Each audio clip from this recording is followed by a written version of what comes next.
Salut tout le monde. Dans cette vidéo, je vais vous montrer comment changer les plaquettes de frein avant sur une Mazda 3. On va voir étape par étape, de l'outillage nécessaire jusqu'au remontage final. J'espère que ce tutoriel vous sera utile et vous permettra de réaliser cette réparation vous-même, en économisant peut-être quelques euros. Alors, restez bien avec moi. Salut tout le monde. On parle aujourd'hui plaquettes de frein pour Mazda 3, plus précisément les modèles BK et BL. C'est un sujet crucial pour la sécurité, alors on va y aller point par point pour vous aider à faire le meilleur choix. On commence par les plaquettes d'origine Mazda. C'est une option sûre, on le sait. Elles sont conçues spécifiquement pour votre Mazda 3, donc l'ajustement est parfait, et vous avez l'assurance d'une qualité de freinage optimal, du moins en théorie. Mais il y a un hic, le prix.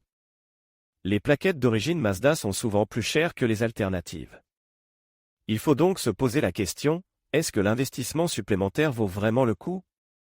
On va analyser ça ensemble.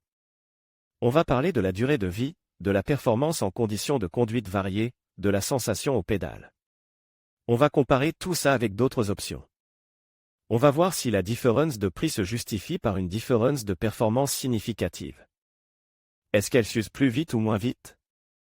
Est-ce qu'elles offrent un meilleur mordant? Un freinage plus progressif? On va décortiquer tout ça pour vous donner une vision claire. On va même parler de l'impact sur le disque de frein, un point souvent négligé. Des plaquettes de mauvaise qualité peuvent abîmer prématurément vos disques, ce qui représente un coût supplémentaire à long terme. Donc, l'analyse du prix des plaquettes d'origine doit aussi prendre en compte ce facteur. Ensuite, on va explorer les alternatives aux plaquettes d'origine. Il existe une myriade de marques sur le marché, chacune proposant des plaquettes avec des caractéristiques différentes. On va parler des plaquettes de milieu de gamme, celles qui offrent un bon compromis entre prix et performance. On va aussi aborder les plaquettes haut de gamme, souvent plus performantes, mais aussi plus onéreuses. On va comparer leur composition, leur coefficient de friction, leur résistance à l'usure et leur comportement à haute température. On va voir si les promesses des fabricants sont tenues dans la réalité. On va parler de tests, de retours d'expérience, d'avis de mécaniciens et de conducteurs. On va essayer de vous donner un maximum d'informations pour vous aider à faire un choix éclairé. On va se concentrer sur les critères importants, la sécurité, bien sûr, mais aussi la longévité, le confort de freinage et le prix.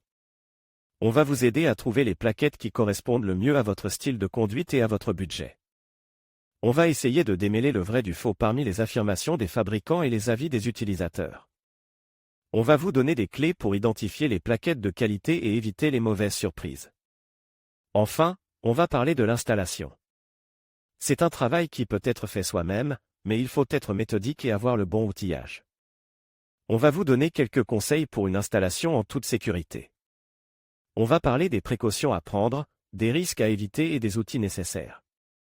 On va aussi vous parler des risques de faire installer vos plaquettes par un professionnel peu scrupuleux.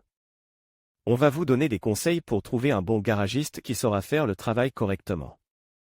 On va vous expliquer pourquoi il est important de faire contrôler régulièrement vos plaquettes de frein et de les changer avant que elles ne soient complètement usées. La sécurité routière est primordiale, et des plaquettes usées sont un facteur de risque majeur. On ne le répétera jamais assez. Salut tout le monde. On parle aujourd'hui plaquettes de frein pour Mazda 3, plus précisément les modèles BK et BL. C'est un sujet crucial pour la sécurité, alors on va y aller point par point. On commence par les analogues. Trouver des plaquettes de frein de qualité pour une Mazda 3, ça peut paraître simple, mais il y a un vrai jungle de marques et de prix. Vous avez les plaquettes d'origine Mazda, bien sûr, mais elles sont souvent assez chères.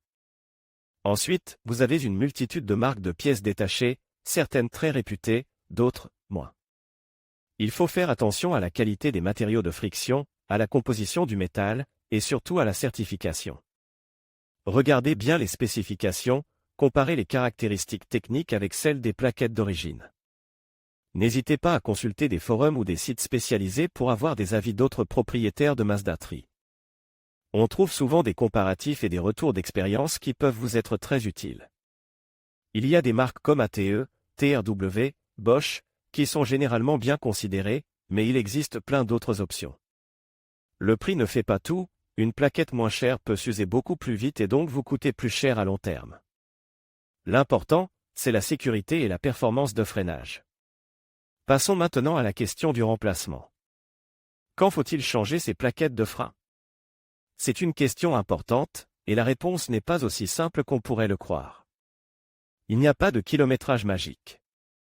Plusieurs facteurs entrent en jeu, votre style de conduite, le type de trajet que vous effectuez, ville, autoroute, l'état des disques de frein, et bien sûr, l'usure des plaquettes elles-mêmes. L'indicateur d'usure est votre meilleur allié.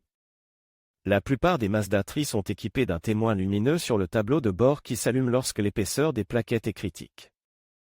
Mais avant même que le témoin ne s'allume, il est conseillé de vérifier régulièrement l'épaisseur des plaquettes. Vous pouvez le faire vous-même, ou demander à un garagiste de le faire lors d'une révision. Une épaisseur inférieure à TW au millimètre est généralement le signe qu'il est temps de les changer.